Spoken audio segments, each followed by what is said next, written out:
मित्रों, संस्कृत व्याकरण का एक टॉपिक लेकर आपके सामने फिर से उपस्थित हुआ हूँ और इस विषय को इसके भाग 1 में मैं पढ़ा चुका हूँ। और प्रश्न निर्माण, संस्कृत में प्रश्न निर्माण जो कि सभी कक्षाओं में लगा हुआ है, तो उसका ही भाग 2 है। तो भाग 1 को ज़रूर देखें, तभी आप इसको अच्छी तरह से आगे समझ पाएंगे, क्योंकि जो शुरुआत में जो बातें बताई थी वो यहाँ नहीं बताई जा रही है, उस टॉपिक को आगे शुरू किया जा रहा है। और इसमें जो हमारे पॉइंट्स रहेंगे वो रहेंगे कति, कस्मै, कस्यै, किमर्थम, कस्मात्, कुतः, नाम, अस्मद्, युष्मद्।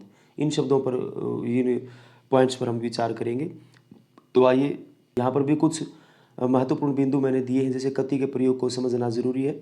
कस्मै, कस्यै, किमर्थम का प्रयोग कहाँ और कैसे होगा, कस्मात्, कुतः का प्रयोग करने के लिए कैसे पहचान करें, नाम शब्द के साथ पुल्लिंग या स्त्रीलिंग का प्रयोग कैसे हो, अस्मद युष्मद के स्थान पर किन प्रश्नवाचक शब्दों का प्रयोग हो, इनको जानना बहुत ज़रूरी है। तो आइए इन पॉइंट्स को थोड़ा सा विस्तार से समझते हैं। सबसे पहले हमारा प्रश्न निर्माण के लिए जो शब्द है वो कति है, अर्थ है कितने। कति प्रश्नवाचक शब्द का प्रयोग घड़ी के निश्चित समय व निश्चित संख्यावाचक शब्दों के स्थान पर होता है। देखिए, कोई घड़ी का समय दिया गया है वो निश्चित होना चाहिए और संख्या भी कोई निश्चित होनी चाहिए। केवल संख्या को अंडरलाइन किया गया हो, घड़ी के निश्चित समय को अंडरलाइन किया गया हो, वहीं पर कति का प्रयोग होगा। कैसे, कुछ उदाहरणों से समझते हैं। दीपकः त्रिवादने गणितम पठति। देखिए, यहाँ पर केवल त्रि को अंडरलाइन किया गया है, वादने को नहीं। तो यहाँ पर त्रि, दीपकः त्रिवादने गणितम पठति, कति वादने, कति आ जाएगा यहाँ पर। छात्राः द्वादश वादने भोजनं कुर्वन्ति, द्वादश कति वादने। विद्यालये 5 जनाः वार्तालापं कुर्वन्ति, पंच कति। श्रीरामः 14 वर्षाणि यावत् वनम आवसत, 14। देखिए, वर्षाणि जनाः वादने, इनको अंडरलाइन नहीं किया गया है, केवल 14 संख्यावाचक को, निश्चित संख्या है, तो कति का प्रयोग होगा। निधि द्वे फले खादति, ये विशेषण है द्वे, तो भले ही द्वे है, द्विवचन है, तो भी कति का ही प्रयोग होगा। तत्र द्वौ बालकौ क्रीडतः, ये पुल्लिंग है, तो भी द्वौ, ये कति का ही प्रयोग होगा। तत्र तिस्रः बालिकाः पठन्ति, तिस्रः, भले ही ये स्त्रीलिंग है लेकिन संख्यावाचक, निश्चित संख्यावाचक, तो कति का ही प्रयोग होगा। संख्या सहित वादने शब्द रेखांकित होने पर कदा का प्रयोग होगा। मान लो ये ऐसे आ जाए, जैसे ये ऐसे हो कि भाई छात्राः द्वादश वादने भोजनम कुर्वन्ति। अब द्वादश वादने, इसको अंडरलाइन कर दिया जाए पूरे को, तो भले ही संख्या भी इसमें है, तो यहाँ पर कदा का प्रयोग होगा। जैसे छात्राः द्वादश वादने भोजनम कुर्वन्ति, छात्र भोजन कब करते हैं, ऐसा प्रश्न बनेगा, तो द्वादश वादने पूरे पूरा अंडरलाइन होने पर भी कदा का प्रयोग होगा। तो इन बातों का थोड़ा सा ध्यान रखें। दूसरा जो हमारा पॉइंट है वो है कस्मै, कस्यै व किमर्थम। ये यहाँ पर एक बहुत महत्वपूर्ण बात दी है कि प्रश्न निर्माण के लिए चतुर्थी विभक्ति वाला पद देखते ही हम झट से कस्मै या कस्यै का प्रयोग कर देते हैं, जो कि गलत है। इन दोनों का प्रयोग केवल प्राणीवाचक संज्ञा या सर्वनाम के लिए ही होता है। देखिए, कस्मै और कस्यै का प्रयोग प्राणीवाचक संज्ञा सर्वनाम के लिए होगा, और जो अन्य जो है कोई प्रयोजन उद्देश्य है तो वहाँ पर किमर्थम का, वो आगे थोड़ा सा समझाएंगे। तो 2-4 उदाहरण देखते हैं। आयुषः रामाय धनम यच्छति। राम क्या है, एक प्राणीवाचक यानी एक मनुष्य है, तो रामाय चतुर्थी विभक्ति, तो कस्मै पुल्लिंग में, क्योंकि पुल्लिंग शब्द तो कस्मै। नृपः निर्धनेभ्यः वस्त्रम वस्त्राणि यच्छति। निर्धनेभ्यः पुल्लिंग है तो केभ्यः। तस्यै दुग्धम रोचते, ये तस्यै क्या है, स्त्रीलिंग है, तो कस्यै हो जाएगा यहाँ पर। ताभ्य नमः, ताभ्य है काभ्य है, क्योंकि स्त्रीलिंग है।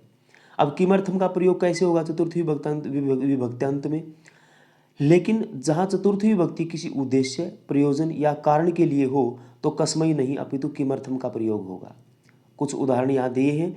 जगदीपः पठितुम विद्यालयम गच्छति, ये पठितुम या फिर पठनार्थम, ये चतुर्थी विभक्ति को ही बताते हैं, लेकिन ये कोई प्राणीवाचक शब्द नहीं है, तो यहाँ पर कस्मै या कस्यै का प्रयोग न करके हमें किमर्थम का प्रयोग करना चाहिए।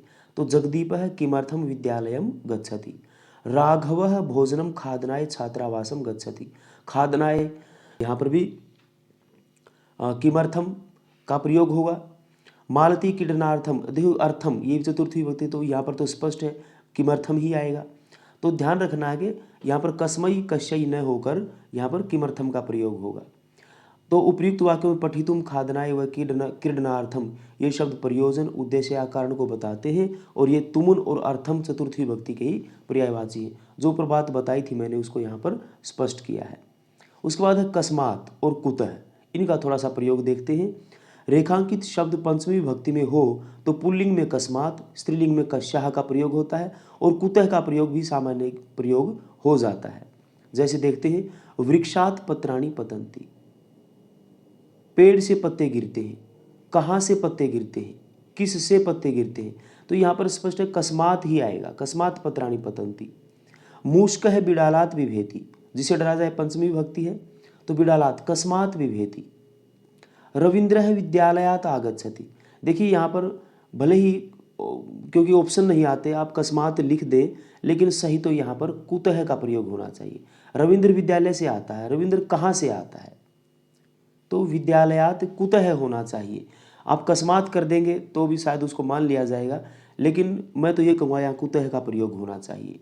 नम्नः एकवादने गृहात आगमिष्यति, गृहात मेरी यानी कि जो पंचमी विभक्ति वाला कोई स्थान ऐसा है जहाँ से वो आ रहा है जा रहा है, गमनार्थक स्थान वाला है, तो वहाँ पर कुतः का प्रयोग ही होना चाहिए।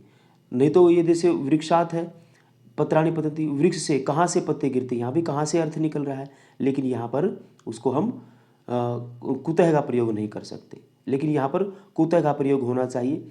लेकिन आप यदि अकस्मात का प्रयोग कर देते तो शायद गलत नहीं होना चाहिए, लेकिन सही कुतः हो ही आना चाहिए। सरिता कक्षायाः बहिः तिष्ठति, सरिता कक्षा से बाहर है। देखिए यहाँ पर ये स्त्रीलिंग है तो यहाँ पर कस्याः बहिः तिष्ठति, कुतः यहाँ नहीं आना चाहिए।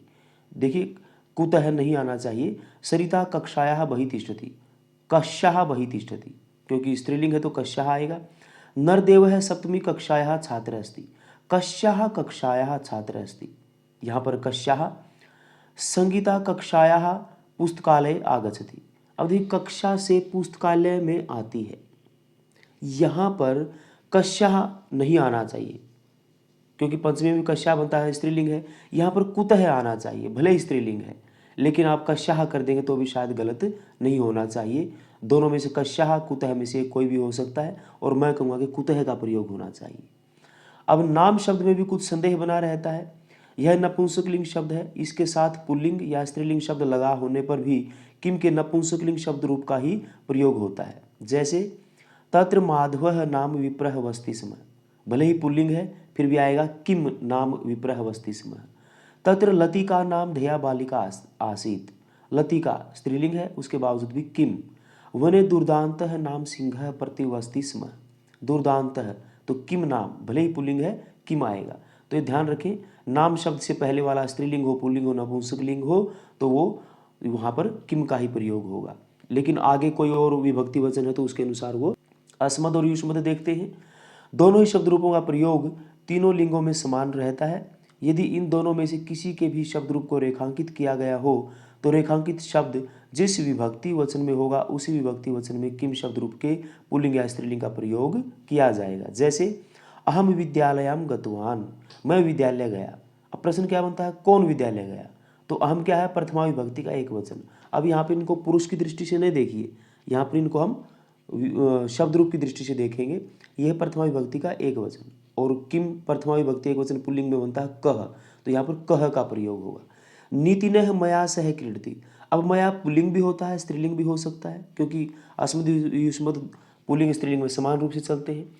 तो मया यहाँ पर कया भी लिख सकते हैं आप और केन भी लिख सकते हैं, दोनों ही सही रहेंगे। मह्यम तुभ्यम दुग्धम रोस्ते, तो यहाँ पर मह्यम तो यहाँ पर ये पुल्लिंग और ये अस्मद युष्मद का है, दोनों का है, तो यहाँ पर ये चतुर्थी विभक्ति है। तो यहाँ पर मह्यम तुभ्यम दुग्धम रोस्ते, तो यहाँ पर कस्मई कश्यई दोनों हो जाएंगे। अध्यापकः अस्मभ्यम युष्मभ्यम शिक्षाम यच्छन्ति, ये चतुर्थी विभक्ति बहुवचन है, तो ये स्त्रीलिंग पुल्लिंग दोनों हो सकते हैं। तो यहाँ पर ये जैसे काभ्यः केभ्यः में से कुछ भी लिख सकते हैं। सह मत त्वत विना पाठम न पठति, ये पंचमी विभक्ति का एक वचन है, तो यहाँ पर कस्याः या फिर कस्मात दोनों आ सकते हैं। कस्मात विना पाठम न पठति, कस्याः बिना पाठम न पठति।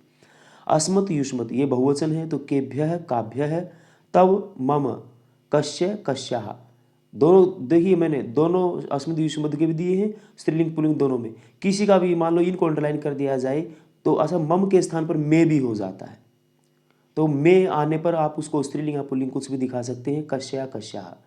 अस्माकम युष्माकम केशाम कासाम, देखिए वो स्त्रीलिंग भी हो सकता है, पुल्लिंग भी हो सकता है। तो वही मई, ये सप्तमी भक्ति का एक वचन है, तो कस्मिन कश्याम। तो ये थोड़ा सा यहाँ पर दूसरे पार्ट में कुछ पॉइंट्स बताए गए हैं, इनको यदि हम ध्यानपूर्वक देखेंगे और 2-3 बार इस वीडियो को अच्छी तरह से देख लेंगे तो आपका प्रश्न निर्माण वाला प्रश्न जो है वो गलत नहीं होगा, सरलता से आप उतने अंक ले लेंगे। तो मित्रों, ये थोड़ा सा ये टॉपिक को यहाँ समझाया गया है, और ये टॉपिक कितना समझ पाए हम, इसके लिए थोड़ा सा अभ्यास यहाँ भी दिया गया है। किसी भी वीडियो में मैं अभ्यास अवश्य ही देता हूँ, उस अभ्यास को अवश्य देखें ताकि आप आसानी से उसको उसके देख सकें कितना समझ पाया हूँ। और आपको यदि अच्छा लगता है अभ्यास और ये वीडियो, तो प्लीज़ शेयर, लाइक, सब्सक्राइब ज़रूर करें, और तभी मुझे मेरा हौसला बढ़ेगा और आगे अच्छी वीडियो बनाने का प्रयत्न करूँगा। तो आइए, साथ साथ आप भी उत्तर देंगे, कुछ आपके लिए छोड़ूंगा, ABCD के या फिर क ख ग के अनुसार आप अपना उत्तर दे सकते हैं। तो चलिए, प्राज्ञः कलह युक्तम गृहम दूरतः परिवर्जयेत, यहाँ तो बिल्कुल स्पष्ट कर दिया दूरतः, तो यहाँ पर कस्मात न करके हम कुतः का प्रयोग ही करें तो बहुत अच्छा है। सहस्रशः उल्काः भूमौ पतन्ति, देखिए यहाँ पर ये क्या है, ये संख्या है। संख्या निश्चित हो चाहे अनिश्चित हो, केवल संख्या को अंडरलाइन किया गया, तो कति का ही प्रयोग करेंगे हम, इसमें कोई संदेह हमें होना नहीं चाहिए। चलिए, तीसरा प्रश्न है, भीमसेनः द्रोणीम हंतुम अभिधावति। हंतुम, देखिए चतुर्थी विभक्ति कोई बता रहा मारने के लिए, लेकिन यहाँ पर ये कोई प्राणीवाचक नहीं है, तो यहाँ पर हम कसमई या कशई का प्रयोग न करके किमर्थम का प्रयोग करेंगे। मैं एक बात और याद दिलाना चाहूँगा कि ये परीक्षा में विकल्प में नहीं आएंगे, डायरेक्ट आएंगे, लेकिन यहाँ पर आपको आसानी से समझाने के लिए, आप आसानी से उत्तर दे पाएँ, इसलिए मैंने ऑप्शन में डाल दिए हैं। राजा वैद्यान आहूय अश्वरक्षार्थम अपृच्छत, ये अर्थम आ जाए तो बिल्कुल किसी प्रकार का कोई संदेह नहीं होना चाहिए, सीधा सा किमर्थम को वहाँ पर हम लिख देंगे। अभी 5वां प्रश्न आपके लिए छोड़ रहा हूँ। कस्मिंश्चित नगरे प्रच्छन्न भाग्य नाम कुमार प्रतिवस्ति समय, तो ये नाम से पहले आया है, पुल्लिंग है, तो इसमें क्या आना चाहिए, कीदृशम, कुत्र, किम, कान, आप बताएंगे, ये मैं आपके लिए छोड़ रहा हूँ। अश्वाह प्राण त्राणाय इतस्ततः अधावन, घोड़े प्राणों को बचाने के लिए इधर उधर दौड़े, तो ये किस लिए इधर उधर दौड़े, हालांकि कुछ कसमई या कसमई का प्रयोग भी कर देंगे। अब ये कशई का तो होगा नहीं, प्राण त्राणाय पुल्लिंग का ही होगा, लेकिन मैं ये कहूँगा कि यहाँ पर कसमई का प्रयोग न होकर किमर्थम का प्रयोग होना चाहिए। एकम चक्षुः प्रीत्या समर्पितवान, अब यहाँ पर एकम संख्यावाचक है और एक ही संख्या है, तो क्या बात हो गई, संख्या एक हो या अनेक हो, केवल संख्या को अंडरलाइन किया गया हो तो कति का प्रयोग। राज्ञा नेत्रार्थम शक्रः प्रार्थित है, फिर नेत्रार्थम यानी कि राजा के द्वारा जो वो इंद्र है, वो इंद्र से प्रार्थना, राजा के द्वारा इंद्र से प्रार्थना की गई आँखों के लिए, किसके लिए, तो यहाँ पर कसमई का प्रयोग न करके हम किमर्थम का प्रयोग करेंगे। हालांकि कसमई कर देंगे तो भी उसको परीक्षक को ले लेना चाहिए, लेकिन सही तो मेरे अनुसार यहाँ पर किमर्थम ही होना चाहिए। राजा बाल्यात एव विनयशील आसीत, यहाँ पर साक्षात बाल्यात पंचमी विभक्ति है, तो यहाँ पर जो ऑप्शन दिए गए हैं उनमें से ये कश्या भी पंचमी विभक्ति हो सकती है, लेकिन वो स्त्रीलिंग में होगा। बाल्याद ये पुल्लिंग में ही काउंट होगा, तो यहाँ पर कस्माद का प्रयोग होगा। ये कस्माद द नहीं तय ही होना चाहिए। ये प्रश्न 10 आपके लिए छोड़ रहा हूँ। नृपः याचकेभ्यः दानम ददाति स्म, याचकेभ्यः, तो बताइए ये पुल्लिंग है, स्त्रीलिंग है, कौन सी विभक्ति वचन है, तो इनमें से कौन सा इनमें आना चाहिए, ये प्रश्न आपके लिए छोड़ दिया गया है। प्रश्न 11 है, पठनस्य षट गुणाः सन्ति, यहाँ पर केवल संख्या को अंडरलाइन किया गया है, और संख्या कोई भी हो तो फिर क्या आ जाएगा, उसमें कति का प्रयोग होगा। वयम जलपानात अनंतरम गमिष्यामः, जलपानात ये पंचमी विभक्ति है साक्षात, बिल्कुल, तो पंचमी विभक्ति का कौन सा इनमें, कस्मात। अब मैं कहूँ कुतः का प्रयोग होना चाहिए, पहली बात तो कुतः का प्रयोग होगा नहीं, उसके बाद ऑप्शन में भी कस्मात है, ये भी ध्यान देने की बात है। मान लो कस्मात न हो तो कुतः हो, तो कुतः को ही निशान लगाएंगे हम। पंचशतानाम बोध भिक्षुणाम निवास योग्या इयम स्थली, पंचशतानाम 500 संख्यावाचक है, केवल अंडरलाइन, तो यहाँ पर क्या आना चाहिए, केशाम, कति, काम, काह, तो यहाँ पर कति का प्रयोग होगा। अत्र अनेके प्रमुखोत्सवाः सन्ति, अनेके ये संख्या अनिश्चित है, लेकिन केवल संख्या को ही अंडरलाइन किया गया है। तो यहाँ पर अत्र अनेके प्रमुखोत्सवाः सन्ति, यहाँ अनेक प्रमुख उत्सव हैं। यहाँ प्रमुख उत्सव कितने प्रमुख उत्सव हैं? अनेक। तो यहाँ पर अनेक के लिए फिर वही कति का प्रयोग हो जाएगा यहाँ पर। ये प्रश्न आपके लिए है। अरुणाचले 50 अधिका नद्यः प्रवहन्ति। 50 ये संख्या है, तो इनमें से क्या आना चाहिए? कति, कुत्र, कानि, कस्मिन। तो बताइए कैसा रहेगा। तस्मात् सदाचारम रक्षेत। तस्मात् साक्षात पंचमी विभक्ति एक वचन है, तो ये यहाँ पर एक ही है ऑप्शन में, तो कस्मात आ जाएगा इसमें। तौ कुपथेन गंतुम प्रवृत्तौ। तौ कुपथेन गंतुम प्रवृत्तौ। गंतुम देखिए चतुर्थी विभक्त्यंत है, ये तुमुन प्रत्यय, तो यहाँ पर कस्मई कश्यई तो ऑप्शन में भी नहीं है, तो किमर्थम का ही प्रयोग होगा। और देखिए मैं भूल जाता हूँ, ये आपके ऑप्शन में नहीं आएंगे, तो आपको गंतुम आ जाए तो वहाँ पर कस्मई या कश्यई का प्रयोग न करके आपको किमर्थम का ही प्रयोग होना चाहिए। कस्मई कश्यई का प्रयोग केवल और केवल वहाँ पर करें जहाँ पर प्राणीवाचक शब्द है, चतुर्थी विभक्ति वाला। धन हरणार्थम ग्रामांतरम प्रस्थित है। धन हरणार्थम किमर्थम, यहाँ पर हमें ऑप्शन भी देखने की जरूरत नहीं है। प्रश्न 19, छात्राः अरुणाचले भ्रमणाय आगच्छन्ति। भ्रमणाय घूमने के लिए आते हैं, किस लिए आते हैं? किमर्थम आगच्छन्ति। बिल्कुल आसान सा उत्तर है इसका। और ये अंतिम प्रश्न है जो ये मैं आपके लिए छोड़ रहा हूँ। अरुणाचले अनेके उत्सवाः मान्यन्ते। अनेके, तो ये क्या है? अंडरलाइन किया गया है। इसके अनुसार इनमें से कति, के, काहा, कस्मिन कौन सा उत्तर होना चाहिए? मित्रों इसका आप कमेंट में ज़रूर लिखेंगे। तो ये छोटा सा एक टॉपिक था, इसका जो पार्ट 2 इसलिए बना के एक वीडियो लंबी हो जाती। तो मित्रों आपके लिए अभ्यास और ये वीडियो कैसी लगी, आपके लिए कितनी लाभकारी रही, मुझे कमेंट में अवश्य बताएंगे। शेयर करेंगे मित्रों को, सब्सक्राइब करेंगे, और इस वीडियो को देखने के लिए आप सभी का कोटि कोटि धन्यवाद।